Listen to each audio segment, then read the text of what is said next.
Christmas का त्योहार आने वाला था। लोग अपने अपने घरों में क्रिसमस की तैयारियां कर रहे थे, पर सोनी का मन उदास था। वो सब लोगों को अपने अपने घरों की साज सजावट करते देख रही थी। तभी उसे अपनी माँ के रोने की आवाज आई और वो अंदर भागी। भाभी, मैंने कपड़े बहुत ध्यान से धोए थे, मुझे नहीं पता आपकी साड़ी पर ये दाग कैसे लग गया। शायद आपकी साड़ी की फॉल का रंग साड़ी पर आया है। मेरे आगे जुबान लड़ाती है, हमारा खाकर हम पर ही जोर चलाती है। तेरा पति तुझे छोड़कर भाग गया, तू और तेरी बेटी यहाँ रहकर मुफ्त की रोटियां तोड़ रही हो। किरण, तुम भी बहुत सीधी हो। अच्छे से इन दोनों माँ बेटी से काम लिया करो। तुम काम वाली को हटा दो, कल से बर्तन झाड़ू का काम सोनी कर लेगी। आप ठीक कह रहे हो। सुमन, तू रसोई और कपड़े संभालती है, इसीलिए सफाई बर्तन में देर हो जाती है। अब से सोनी बर्तन सफाई करेगी। पर भाभी, सोनी स्कूल कैसे जाएगी? सुबह उसका स्कूल होता है। सुन लो सुमन, सोनी कल से स्कूल नहीं जाएगी। मेरे पास इतने पैसे नहीं है कि मैं सोनी की भी पढ़ाई का खर्चा उठा सकूं। क्या जरूरत थी विवेक को भागने की घर छोड़कर? अपनी जिम्मेदारियों से मुक्त होकर भाग गया। मैं तो सिर्फ समाज के डर से तुम दोनों को घर से धक्के देकर नहीं निकाल रहा हूँ। इसलिए जैसा हम कहते हैं वैसा करो, ज्यादा नखरे करने की जरूरत नहीं है। किरण, मैं दुकान जा रहा हूँ। सुमन की आंखों में आंसू आ जाते हैं। 6 महीने पहले सुमन का पति विवेक बिना बताए कहीं चला गया और 6 महीने से विवेक का कुछ पता नहीं। सुमन अपनी बेटी सोनी के साथ घर को छोड़कर भी नहीं जा सकती। उसे लगता है कभी न कभी विवेक जरूर लौट कर आएगा, इसीलिए वो अपनी जेठानी के साथ रहने पर मजबूर है। आखिर वो अपनी बेटी को लेकर कहाँ जाए? उसका इस दुनिया में कोई नहीं है। सोनी की पढ़ाई छुड़वा दी जाती है और वो बेचारी अपनी माँ सुमन के साथ घर के कामों में लग जाती है। 2 दिन बाद क्रिसमस था। किरण दीदी, कहाँ हो? अरे, हमारी शीतल बिटिया कहाँ पर है? मामा जी, आप और आपके हाथ में ये इतने सारे गिफ्ट्स, ये किसके लिए हैं? अरे सुरेश भैया, आप अचानक, आपने आने की कोई खबर ही नहीं दी। अरे दीदी, आपको तो पता है ना कि हर बार क्रिसमस पर ऑफिस में बहुत काम होता है, इसलिए मैं अपनी भांजी के लिए क्रिसमस के लिए ढेर सारे उपहार पहले ही ले आया। पता नहीं मुझे बाद में समय मिले या ना मिले। क्यों, क्या हुआ? तुम्हारे पास समय क्यों नहीं रहेगा? अरे दीदी, क्रिसमस पर हमारा ऑफिस बहुत बड़े लेवल पर एक पार्टी कर रहा है और हाँ, मैं आप सबको भी इनवाइट करने आया हूँ। और हाँ, शीतल को वहाँ पर बहुत मजा करने को मिलेगा। पूरी क्रिसमस पार्टी में सब खूब मजे करने वाले हैं। वाह मामा जी, फिर तो मैं क्रिसमस पार्टी में खूब मजे करूंगी। मैं कितनी लकी हूँ कि मेरे पास आप जैसे मामा हैं। शीतल को अपने मामा के साथ बातें करते देख सोनी उदास हो जाती है। रात को सोते समय सोनी सुमन से कहती है, माँ, शीतल के मामा कितने अच्छे हैं। वो शीतल के लिए क्रिसमस के ढेर सारे तोहफे लाए हैं। माँ, मेरे मामा कौन है? मेरे मामा क्यों नहीं आते? मुझे भी मामा के घर जाना है। मुझे भी अपने मामा के साथ क्रिसमस मनाना है। सोनी अपनी माँ से लिपट कर रोने लगती है। सुमन अपनी बेटी का रोना नहीं देख पाती। तभी सुमन की नजर आसमान में चमकते चांद पर जाती है। सोनी, वो देख, सामने जो चंदा मामा है ना, वही तुम्हारे मामा है। वो देख, तुझे देखकर मुस्कुरा रहे हैं ना। चल, अब तू उनसे ढेर सारी बातें कर। माँ, क्या सचमुच चंदा मामा मेरे मामा हैं? फिर तो मैं उनके साथ क्रिसमस भी मनाऊंगी। वो मुझे उपहार देंगे ना माँ? मुझे भी अपने मामा के घर जाना है, उनके साथ क्रिसमस मनाना है। माँ, चंदा मामा मुझे अपने घर क्रिसमस पर ले जाएंगे ना? हाँ मेरी गुड़िया रानी, चंदा मामा तुम्हें क्रिसमस पर अपने साथ ले जाएंगे। चल, अब तू सो जा। आसमान में चंद्रमा सोनी की बातों को सुन लेता है। इस बच्ची ने मुझे बहुत प्यार से याद किया है। मुझे इसे धरती पर लेने जाना ही होगा। अगले दिन क्रिसमस था। शीतल अपने मम्मी पापा के साथ तैयार होकर अपने मामा के घर पार्टी में जाने के लिए तैयार हो जाती है। ओ सोनी, इधर आ। ये ले 5 रुपए रख, टॉफी खरीद के खा लेना। आज क्रिसमस है इसलिए दे रही हूँ। सुनो जी, देर हो रही है, सुरेश हम सबका इंतजार कर रहा होगा। मम्मी, आपने सोनी को पैसे क्यों दिए? अरे कोई बात नहीं, भिखारी समझ कर दे दिए। अब इस गरीब के मामा तेरे मामा की तरह तो है नहीं जो इतनी महंगी महंगी क्रिसमस की पार्टियों में ले जाएं। इसलिए मैंने सोचा इसे 5 रुपए दे देती हूँ, टॉफी ले लेगी। सुमन, घर का काम खत्म कर लेना, हम लोग कल सुबह तक लौटेंगे। सुमन की जेठानी और शीतल क्रिसमस पार्टी में चले जाते हैं। सुमन घर के कामों में लग जाती है। सोनी का मन उदास था। सब लोग क्रिसमस डे मना रहे थे। सोनी चंद्रमा की तरफ देख रही थी और मन ही मन उदास भी हो रही थी। अचानक उसे चंद्रमा में से एक सफेद सीढ़ी उतरती दिखाई दी। वो सीढ़ी सोनी के पास आकर रुक जाती है और उस सीढ़ी पर सोनी किसी को उतरते हुए देखती है। सोनी घबरा जाती है। सोनी के सामने सफेद रंग की पोशाक पहने बिल्कुल राजकुमारों जैसा एक व्यक्ति खड़ा था। आप कौन हो? तुमने मुझे पहचाना नहीं? मैं ही तो तुम्हारा चंदा मामा हूँ। मैं तुम्हें चांद पर क्रिसमस पार्टी के लिए लेने आया हूँ। जल्दी से चलो, चांद पर क्रिसमस पार्टी का आयोजन चल रहा है। क्या? सचमुच? माँ देखो, चंदा मामा आ गए। सोनी की आवाज सुनकर सुमन बाहर आती है। वो भी घबरा जाती है।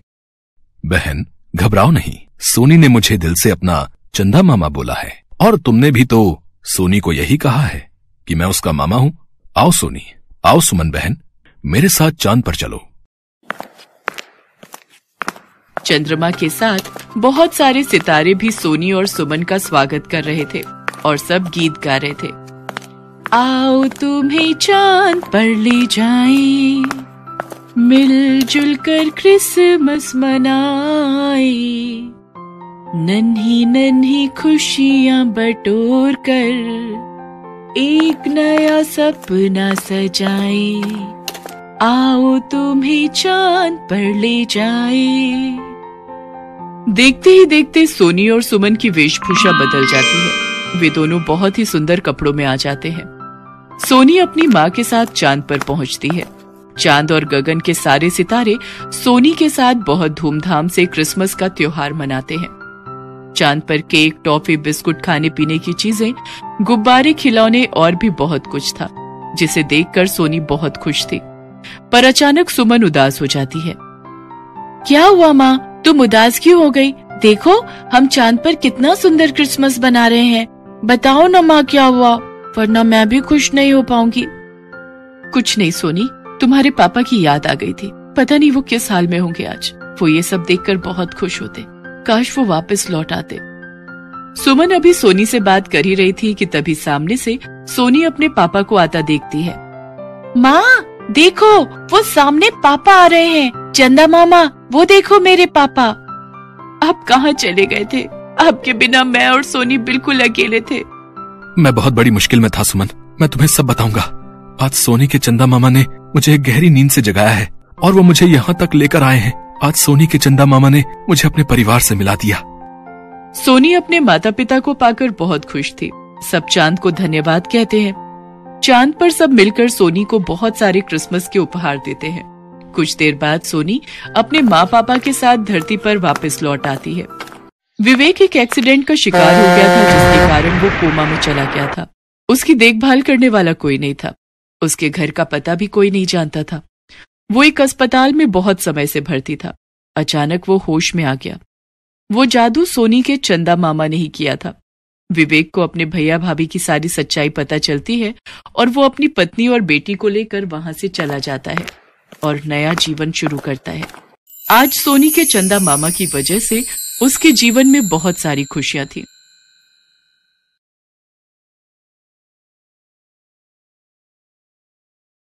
पीटर एक सेठ के यहाँ ड्राइवर की नौकरी करता था। उसकी 7 साल की एक बेटी थी, मरियम। मरियम बचपन से ही देख नहीं पाती थी। जब मरियम 3 साल की थी, तभी पीटर की पत्नी स्टेला की मौत कैंसर से हो गई थी। लोगों ने पीटर को दोबारा शादी करने को कहा, लेकिन उसने किसी की नहीं सुनी, क्योंकि उसे लगता था कि सौतेली माँ मरियम को वो प्यार नहीं दे पाएगी जो उसे उसकी सगी माँ दे सकती थी। पीटर अपनी बेटी मरियम को उसकी माँ और पिता दोनों का प्यार देने की पूरी कोशिश करता था। पता है मरियम, तुम कैसी लग रही हो? परी के जैसी। बिल्कुल, लेकिन तुम्हें कैसे पता? क्योंकि ये तो आप मुझे हर दिन बोलते हैं।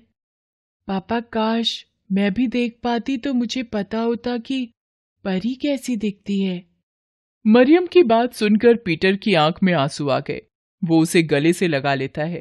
पीटर हर दिन मरियम का नाश्ता बनाता, उसे तैयार करता, फिर वो ड्यूटी पर जाता। ये सब करने में उसे कभी कभी देर भी हो जाती, लेकिन उसके सेठ बहुत अच्छे थे। वो उसकी परेशानी समझते थे, इसलिए उसे कुछ नहीं बोलते थे। क्रिसमस के कुछ दिनों पहले की बात है। सेठ जी कुछ दिनों के लिए विदेश गए हुए थे। इस कारण पीटर सेठ के बेटे की गाड़ी चला रहा था। एक दिन पीटर ड्यूटी पर लेट पहुंचा। सेठ का बेटा और पीटर कार के पास खड़े हैं। मतलब तुम तो हद करते हो पीटर। तुम्हें बोला था आज जरूरी मीटिंग है, जल्दी आना, लेकिन तुम लाट साहब की तरह अब आ रहे हो। सॉरी सर, वो ऐसा है कि देखो, तुम अपने बहाने मुझे मत सुनाओ। मैं तुम जैसे कामचोर को अच्छी तरह से जानता हूं। पगार पूरी चाहिए, लेकिन काम आधा करना है। ऐसा नहीं है सर। देखो, मुझसे बहस मत करो। मैं अपने पापा की तरह बिल्कुल नहीं हूं। मुझे तुम्हारे जैसे ढीले लोग मेरी कंपनी में बिल्कुल नहीं चाहिए। तुम आज ही अपना हिसाब करो और कहीं और काम देख लो। प्लीज सर, ऐसा मत कीजिए, मुझे नौकरी से मत निकालिए। तो क्या तुम्हें मुफ्त की पगार देता रहूं? चलो निकलो यहां से, चलो निकलो। क्रिसमस के पहले पीटर की नौकरी चली गई। उसने दूसरी नौकरी के लिए बहुत कोशिश की, लेकिन उसे कोई भी नौकरी नहीं मिली। ये बात उसने मरियम को नहीं बताई थी, लेकिन मरियम को अंदाजा हो गया था। बहरहाल एक तो क्रिसमस आने वाला था और दूसरा ज्यों-ज्यों घर का राशन कम हो रहा था, पीटर की चिंता बढ़ती जा रही थी। यही सब सोचकर एक दिन पीटर उदास सा घर में बैठा हुआ था। मरियम भी उसके पास ही बैठी हुई थी। पापा, आज तारीख कितनी है? 23 दिसंबर है बेटा। अरे वाह, इसका मतलब 2 दिन बाद क्रिसमस है ना? हाँ बेटा, तुम्हें कुछ चाहिए क्या क्रिसमस पर? नहीं पापा, मुझे कुछ नहीं चाहिए। अरे, ऐसे कैसे नहीं चाहिए? क्रिसमस साल में एक बार आता है बेटा। मैं तुम्हारे लिए एक नई स्वेटर ले आऊंगा। ये स्वेटर बहुत पुरानी हो गई है और देखो तो फट भी गई है। फटी तो है, लेकिन मैं काम चला लूंगी ना। बस आप ड्यूटी से जल्दी आ जाना। पिछले साल भी पीटर ने मरियम के फटे स्वेटर को देखकर उसे नया स्वेटर दिलाने का वादा किया था। उसके लिए पैसे भी जोड़ रखे थे, लेकिन जब वो मार्केट पहुंचा तो वहां बहुत भीड़ थी और उस भीड़ में किसी ने उसकी जेब काट ली। वो बेचारा खाली हाथ घर आया था। इस बार भी क्रिसमस पर वो अपनी प्यारी बेटी को कुछ नहीं दे पाएगा, ये सोचकर उसकी आंखों में आंसू आ जाते हैं। वो चुपके से फूट फूट कर रोने लगता है। तभी उसके पास मरियम आती है। पापा, आप रो रहे हैं ना? नहीं, नहीं तो। आप झूठ बोल रहे हैं पापा। माना कि मुझे दिखता नहीं है, लेकिन आपके आंसू मैं देख सकती हूँ। क्या बात है पापा, आप क्यों रो रहे हैं? मुझे बताइए ना। अरे बेटा, बोला ना, मैं रो नहीं रहा हूं। वो लगता है मेरी आंखों में कुछ चला गया, इसलिए आंखों में आंसू आ गए। पीटर ने मरियम की बात तो टाल दी, लेकिन वो भविष्य की सोचकर बहुत परेशान था। अगले दिन उसने फिर से नौकरी की तलाश शुरू की, लेकिन उस दिन भी उसके हाथ निराशा लगी। शाम को जब वो घर लौट रहा था तो पूरा मार्केट क्रिसमस के खिलौने, ट्री, केक और नए नए कपड़ों से भरा हुआ था। क्या जीसस, कैसी किस्मत बनाई है आपने मेरी। कल क्रिसमस है, लेकिन ना तो कोई खिलौना, ना कपड़े, ना क्रिसमस ट्री और ना ही केक अपनी बिटिया के लिए ले जा पा रहा हूं। पीटर यही सब सोचते हुए एक दुकान के आगे से गुजर रहा था। उसे दुकान के बाहर एक बहुत सुंदर लाल रंग का स्वेटर दिखाई दिया। वो मन ही मन मरियम को वो स्वेटर पहने हुए देखने लगा, लेकिन ये सच तो नहीं था ना। पीटर खाली हाथ घर नहीं जाना चाहता था, लेकिन उसे सूझ नहीं रहा था कि वो क्या करे। वो ये सोच ही रहा था कि उसे चोर चोर की आवाज मार्केट से आई। तभी एक आदमी जिसके हाथ में बड़ा सा बैग था, वो भागता हुआ पीटर के पास आया और उसके पास ही वो बैग छोड़कर भाग गया। पीटर जब तक कुछ समझता, लोगों की भीड़ उसके पास आई और उसे ही चोर समझकर पकड़ लिया। मारो, मारो इसे, जल्दी से पुलिस को फोन करो। पीटर ने लोगों को लाख समझाया कि वो चोर नहीं है, लेकिन लोगों ने उसकी एक न सुनी और उसे खूब मारा पीटा। फिर उसे पुलिस के हवाले कर दिया। कब से हो इस धंधे में और कौन कौन है तुम्हारे साथी? किस धंधे में साहब? मैंने कहा ना मैं चोर नहीं हूँ, मुझे छोड़ दीजिए। मेरी बेटी घर में अकेली है, वो बेचारी देख भी नहीं सकती। प्लीज मुझे घर जाने दीजिए ना। झूठ बोलना बंद करो। चोरी करने के पहले बेटी का ख्याल नहीं आया तुम्हें? रुपयों से भरा बैग लिए तुम्हें लोगों ने रंगे हाथों पकड़ा और तुम कह रहे हो तुम चोर नहीं हो। साहब, कभी कभी आंख का देखा भी तो सच नहीं होता। तुम मुझे ज्यादा ज्ञान मत दो। तुम जैसे शातिर चोरों का मुंह कैसे खुलवाना है ये मुझे पता है। इंस्पेक्टर साहब ने फिर से उसकी पिटाई शुरू कर दी। दूसरी ओर काफी रात होने पर जब पीटर घर नहीं आया तो मरियम काफी परेशान। आज काफी देर हो गई है, पापा अभी तक घर नहीं आए हैं। पता नहीं क्या बात हो गई। ओ जीसस, सब ठीक रखिएगा, मुझे पापा की चिंता हो रही है। मरियम रात भर आंखें बंद कर जीसस से प्रेयर करती रही, लेकिन रात से सुबह हो गई, पीटर घर नहीं लौटा। अब तो मरियम का रोते रोते बुरा हाल हो गया। उसे कुछ समझ नहीं आ रहा था कि वो क्या करे। जीसस, आप भी गरीबों की नहीं सुनते। चर्च के फादर कहते हैं कि सच्चे मन से की गई प्रार्थना का उत्तर आप देते हैं। मैंने तो पूरे मन से आपसे प्रेयर किया, लेकिन आपने कोई जवाब नहीं दिया। अगर आपको लगता है कि आपके बिना मैं अपने पापा को नहीं ढूंढ सकती, तो ये आप गलत सोचते हैं। आखिरकार मरियम ने खुद ही अपने पापा को ढूंढने का फैसला किया और घर से निकल गई। मरियम अपने पापा के बिना कभी इस तरह घर से बाहर नहीं गई थी। उसे सड़क की भीड़ भाड़ का अंदाजा नहीं था। वो किसी तरह गिरते संभलते अपने पापा का नाम पुकारते आगे बढ़ रही थी। दूसरी ओर पीटर भी मार खाते खाते बेहोश हो गया था। हवलदार, लगता है ये कुछ ज्यादा ही शातिर है, बिल्कुल मुंह नहीं खोल रहा। कोई बात नहीं, इससे तो मैं बाद में निपटूंगा। इंस्पेक्टर साहब ने उस समय तो उसे छोड़ दिया, लेकिन शाम को फिर से पूछताछ करने की बात कहकर वो थाने से अपने घर जाने के लिए बाइक पर निकल गए। थोड़ी दूर पर उन्हें मरियम सड़क के किनारे बैठी हुई दिखाई दी। वो रोए भी जा रही थी। इंस्पेक्टर की बेटी भी मरियम की उम्र की ही थी, इसलिए उसे देखकर उन्हें दया आ गई और वो अपनी बाइक रोककर उसके पास गए। तुम कौन हो बेटी? इस तरह रो क्यों रही हो? तुम मुझे बताओ, मैं तुम्हारी मदद करूंगा। आपको जीसस ने भेजा है क्या अंकल? जीसस? हाँ, उन्होंने ही भेजा है। अब बताओ, तुम क्यों रो रही हो? मेरा नाम मरियम है। मैं अपने पापा को खोज रही हूँ। वो कल रात से घर नहीं लौटे हैं। क्या नाम है तुम्हारे पापा का? कैसे दिखते हैं वो? तुम मुझे बताओ, मैं उन्हें ढूंढूंगा। पीटर नाम है उनका। वो कैसे दिखते हैं वो मुझे पता नहीं। मैंने आज तक उन्हें नहीं देखा। अरे, ऐसा कैसे हो सकता है? अच्छी भली तुम दिख रही हो और कहती हो कि तुमने अपने पापा को नहीं देखा। कभी कभी आंख का देखा भी सच नहीं होता है अंकल। मैं जन्म से ही नहीं देख सकती।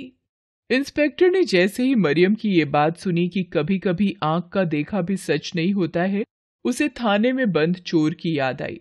उसने भी बिल्कुल यही बात कही थी।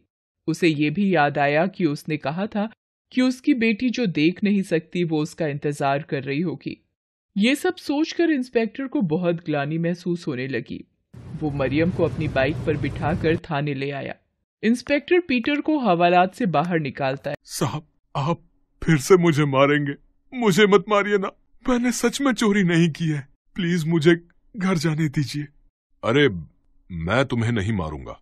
मैं तो तुम्हारे लिए क्रिसमस गिफ्ट लेकर आया हूँ। Christmas gift? इसके बाद इंस्पेक्टर ने मरियम को आवाज लगाई। पुलिस थाने में मरियम को देखकर पीटर को अपनी आंखों पर भरोसा नहीं हुआ। उसने दौड़कर उसे गले लगा लिया। अरे, मेरी परी यहाँ कैसे आ गई? मुझे ये अंकल लेकर आए हैं पापा। हम तुम्हारे पापा को यहाँ गलती से ले आए थे बेटा, इसके लिए मुझे माफ कर देना। अगर किसी निर्दोष को सजा मिल जाए तो ये कानून की कमी है, लेकिन शायद जीसस को ये मंजूर नहीं था। तभी तो मरियम तुम्हें खोजने निकली और इसकी बातों से मुझे पता लगा कि तुम झूठ नहीं बोल रहे थे। I am sorry. शाम को पीटर मरियम के साथ चर्च गया और दिल से प्रार्थना की। आखिर जीसस ने उन्हें बड़ी मुसीबत से बचाया था। शाम को इंस्पेक्टर साहब भी चर्च आए थे। उन्होंने उन दोनों को मैरी क्रिसमस तो कहा ही, साथ ही एक बड़ी खुशखबरी भी उन्हें दी। पीटर, हमारे पुलिस विभाग में ड्राइवर की नौकरी की वैकेंसी निकली है। मैंने तुम्हारे नाम की सिफारिश की है। बस तुम्हें ड्राइविंग टेस्ट में पास होना होगा। पास कर जाओगे ना टेस्ट? जरूर पास करेंगे सर। पीटर ने ड्राइविंग टेस्ट पास कर लिया। अब वो पुलिस विभाग में ड्राइवर के पद पर काम करता है। इस क्रिसमस उसे ऐसा गिफ्ट मिला जो वो अपनी पूरी जिंदगी नहीं भूल सकता। Thanks for watching.